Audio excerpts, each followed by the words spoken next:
Good afternoon, everyone. Thank you for having me here. I was a JC student once, so I'm grateful to all the teachers here for teaching me and inspiring the love for economics in me. And I've been studying economics for 14 years, and since then I've been teaching economics. So I really understand where the teachers come from, I understand where the students come from, and I hope I can show you certain interesting things. So they're nothing to do with Singapore, so I've changed the topic of my talk because it was more on the teacher, so I changed the topic totally, all right? So I'm going to look at the gender of the administrators, whether that has an effect on education, right? I can tell you gender does have an effect on education, so all the male teachers here, please don't feel bad. I'm going to be saying how good the female teachers are, right? So let's go. All right. So I'm not going to tell you much more about why education is important. We are all educators. We know education is important, so I'll give you a very brief outline of why education is important for quality of life. I'll show you some of the educational indicators as to how the education differs in Singapore, where we all are. And at the recent NTU graduation, the convention speaker said that it takes a village to let the NTU students graduate. It's not the individual achievements, it's the achievements of their parents, the teachers, and everybody else who makes this thing happen. So I'll show you how lucky we are to be in Singapore, and then I'll compare it to a developing country in India, and I'll show you how different the indicators are, and then I'll show you what study we did in India. Right? So that's the rough plan. There. So this is one of the earliest slides. When I was studying economics, my parents asked me how much more economics you wanted to study, and I kept studying and studying and studying. And this actually shows the point my parents wanted to make, the diminishing marginal returns in education. So if you start at the bottom, at the preschool, you have the highest returns to education. Once your children start preschool, you get to a good preschool, you get the most returns on dollar. Right, so this is the study comes out of Heckman's work in Chicago. Heckman has been an advocate of teaching or putting kids in preschool, and he has his own programs running on preschool. So that's where this study comes from. And then he goes on to show that as you increase the educational attainment, the returns on dollar decrease.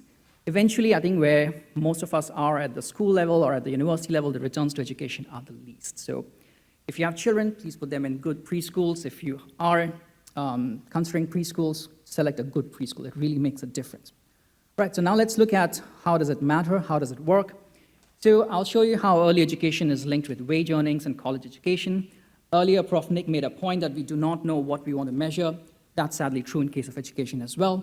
There are very few measures that link education to any of the quality of life outcomes. So we have a few outcomes which have generally been measured, and that's what we're going to look at. The very first one is looking at the relationship between early education, like kindergarten to grade 3 education, and wages. So this was a very old experiment done in the US from 1985 till 1989. They took the kids from kindergarten to grade 3, took their educational scores, and then they tracked them long-term. I think that's what Prof. Andrea was talking about, tracking people long-term. These people track them for almost 20 plus years, and what they do show is on the left panel, if you notice, that the early education, the higher the grades, they were associated with higher wage earnings later in life. So early education as early as kindergarten makes a big difference, so choose wisely, all right? What then happens is that the researchers also showed that the early education was linked or associated with college education. So if you have good early education, they were more likely to go to college education as well. So that's on the right panel. Okay. So we have established early education leads you to have higher wages and leads you to have good college attendance. Then what happens? The next step is, what does college education do? So in this particular case, Chetty and all who have studied education and intergenerational mobility for long have shown that if you're attending college, it reduces the intergenerational gaps that exist between different cohorts. So as Prof. Nick earlier mentioned, it's not the absolute differences that make you unhappy, it's the relative differences that make you unhappy. And that's what this study very clearly showed, that when your parents have differences in income, if those income differences persist across children, let's say I'm earning on a hourly wage and I can't send my kids to school, they are not able to earn income, then they will persist in a low income setting. So in this particular case, Chetty and all show that in case the parents can send their kids to college, if they get them good education, and they're able to send their kids to higher college, the wage differences between the high-income parents and the low-income parents whose children get to college actually narrow down. So once you have the wage differentials narrowing down in the next generation, you have less amount of unhappiness happening across the people. So this was a major study that came out prompting intergenerational mobility. Some of you would already know that MOE also tracks the outcomes of some of our students. They have been tracking the outcomes of some of these GEP students for very long. Some of my friends are still, their parents are still being asked how the students are doing. So MOE loves to track these outcomes. I'm not sure what results look for our local studies, but this is the case of US. Right, so what happens next? There's another study that came out which said that once we have very good preschools for children, it also leads to better health and better later life outcomes. So I'm just giving you a preview of what education is important for. In this particular case, small study, 120 families, and they gave them good preschool education. This is the precursor to the ECDA agency. So our ECDA agency, the ECDA, is following the same model in this particular study. So it's very, very tightly linked. And you can see the outcomes in this particular case were very, very strong. So people who attended a very structured preschool curriculum, like where they had music, where they had interaction, where they had proper games, were 4 times more likely to graduate from college. Pretty strong effect. And as we had seen earlier, if you go to college, the intergenerational mobility reduces. Intergenerational gaps reduce.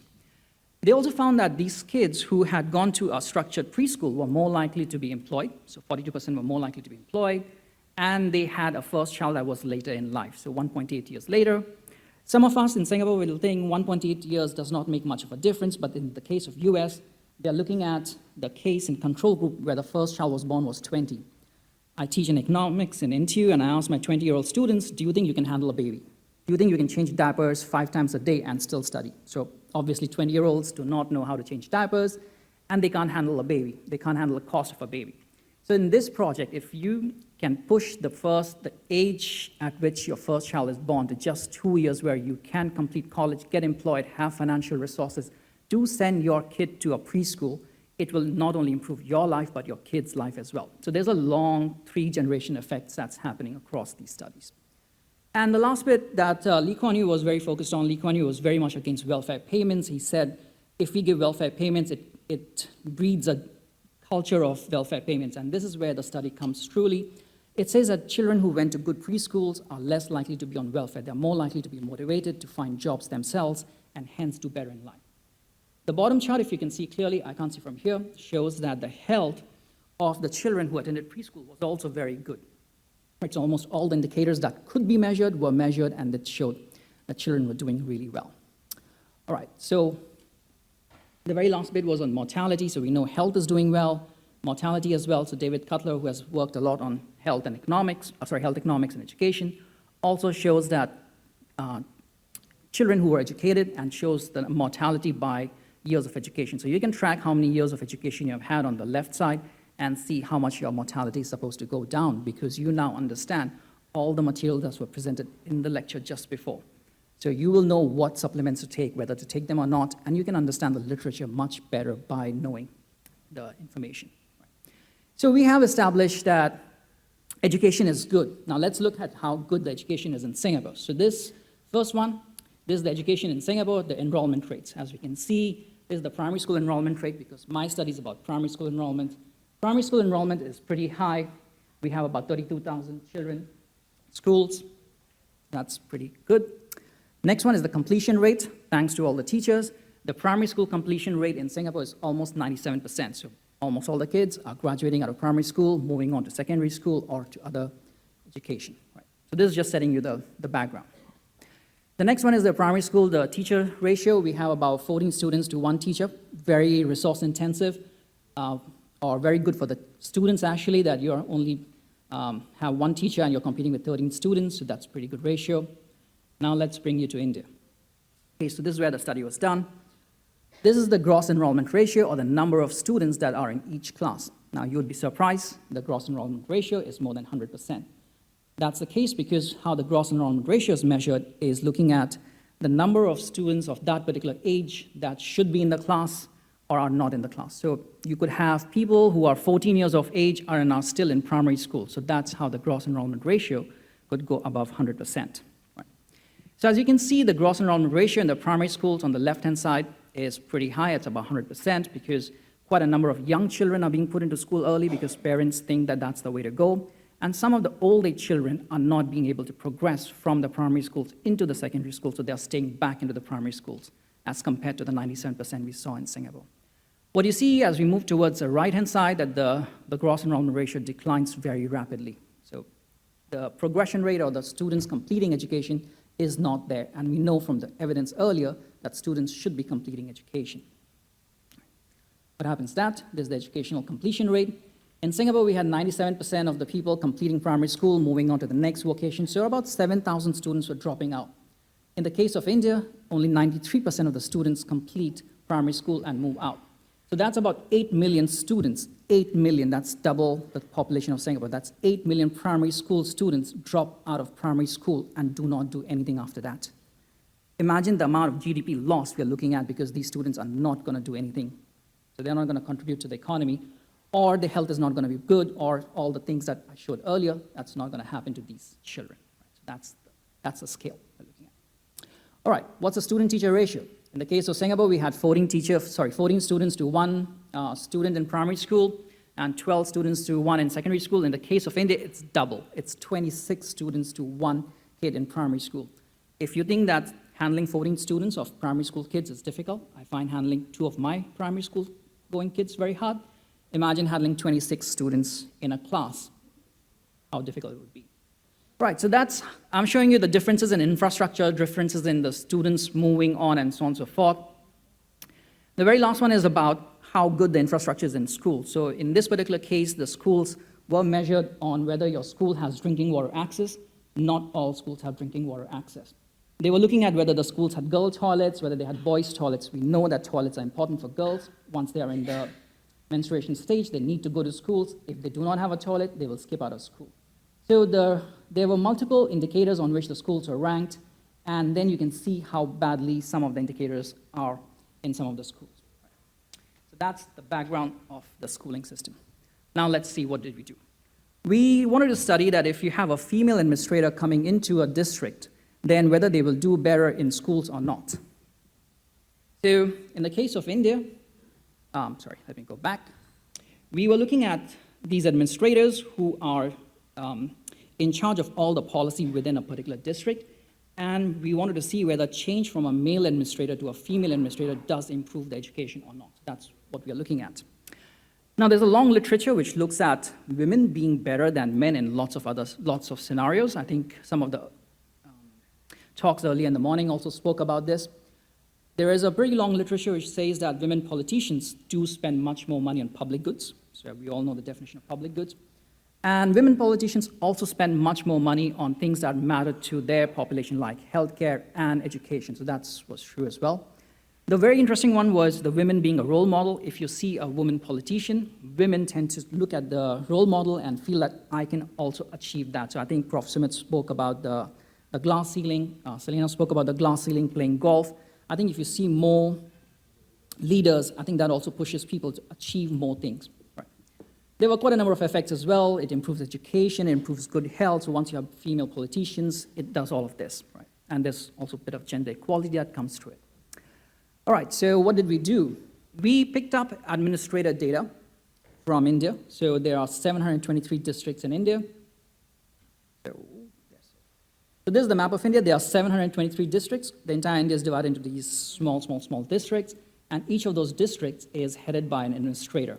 The administrator basically, in the old system of Singapore as well, same British system, they were called collectors. So they would collect tax, they will be in charge of law and order, and since 1986, they have been in charge of education policy as well.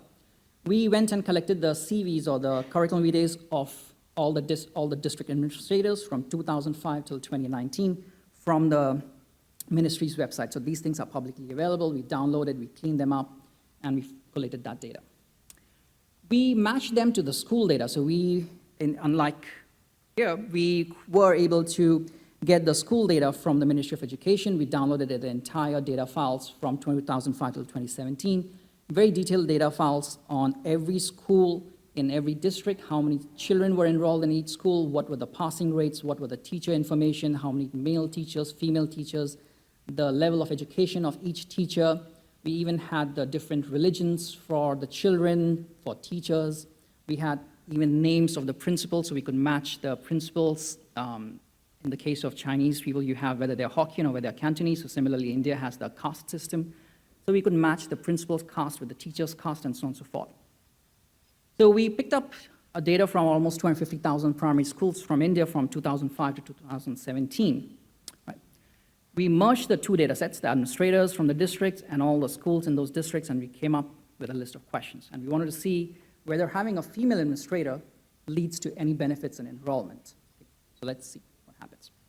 In this particular table, we ran a regression. So we see that the effect sizes are pretty small. So the effect size is highlighted in red color on column number 4. We see that female administrators, once a district gets a female administrator, the number of enrollment in primary schools increases by 0.97%. A very small size, 0.97%, what people would say it's not even 1%. But if you look in terms of the number of students that are getting back into school, just this 0.97%, because the scale that we're looking at, we are looking at almost 372,000 students joining school because a female administrator has now taken over in that particular district. So that's a pretty big effect we are looking at. That's the entire enrollment in the country at the moment. Next, we wanted to see which schools increase enrollment the most. So we differentiated the schools by male students and female students, and we looked at female-only schools and male-only schools and coeducational schools. And we found that the increase was the most for girls and coeducational schools, so a 1.3% increase in enrollment for girls in just coeducation schools. No effect on the males. So the female administrators were leading to an effect amongst the female students in the coeducational schools. Next, we wanted to see which grades does this effect happen. Does it happen at the beginning of the school year, or does it happen at different levels? So unlike Singapore, where you enter the primary school at P1 and progress all the way to P3 or P6, in India, you can enter the primary school at different stages. If, let's say, your sister is 2 years older to you, you can join the same grade as your sister because the parents feel that's more secure. So that could happen. So students could enter grades according to the age, despite of not having undergone previous education. And what we found was most of the effect was coming from grades 3 to 5. So students were entering grades 3 to 5 directly without having gone through grades 1 and 2. So that's where most of the enrollment was. We also wanted to see whether the effect lasted very long, like once the female administrator comes in, administrator could change after a year, like in Singapore, the permanent secretaries change over time. So we wanted to see whether once the administrator gets rotated out, the effect lasts or not. So first we found there was no effect before the administrator comes in. Once the administrator comes in, there's no effect because the administrator takes time to set up the policies, go around, get to know the lay of the land, then implement policies. And eventually what we found was the effect starts coming in year 2 and lasts until year 4. So it's about just first 3 years, then people get, there is washout phase, people do not think of female administrators as big changes, and then there's no effect beyond the year 4. So the next question we wanted to ask was, why was this happening? Like, what were the female administrators doing that was leading to this big change in the thing? Like, what could have been the mechanisms? So the very first thing we want to look at was the locational characteristics, whether this change was happening in urban or rural locations. And what we found was most of the change came from rural locations. In urban areas, the female administrators had not much of an effect. So in rural areas where you could see the administrator very clearly, you had that effect. The next one was looking at the school size. It was all happening in both big and small schools, not much there. Somebody earlier spoke about, Ms. Selena spoke about security in Singapore, that females could go out late at night and still feel secure. And that's what we want to see, whether females feel secure in going to school. And what we saw was that places which are far off from a neighborhood center, that's where the education was changing, because females now felt secure that there's a female administrator who's going to take care of the law and order in the society, and I'm willing to travel 10 kilometers to go to the school rather than not go to the school. So there was no effect in the schools that were close to the people's houses, but there was an effect where the schools were very far off because now women felt secure sending their girls to school, primary school girls to school. We also wanted to see what was going on, where the attitudes towards women were making a difference, and we saw that the effect was coming in where the sex ratios were very skewed, so where there were more men than women. We looked at years of schooling. If the states were similar, there was no effect. If women had more parliamentary seats, then the effect was larger because women served as role models. We also looked at partner violence, so if women were being beaten up in their house by their husbands, or there was organized violence within the locality, and that's where the effects were very prominent. So again, the safety issue was very prominent. Female administrators showed that females could break the glass ceiling, would provide security, and that's where the kids were going to school. We also looked at whether the attitudes towards women, whether they're allowed to work or whether they have agency or power was making a difference. And again, once they were allowed to work, they were going to school more. Women employment. If you had high employment, you could see the returns to education were high, you would go to school. Similarly, in places where women had no agency, but they could see a female administrator come in, they were more likely to go to school.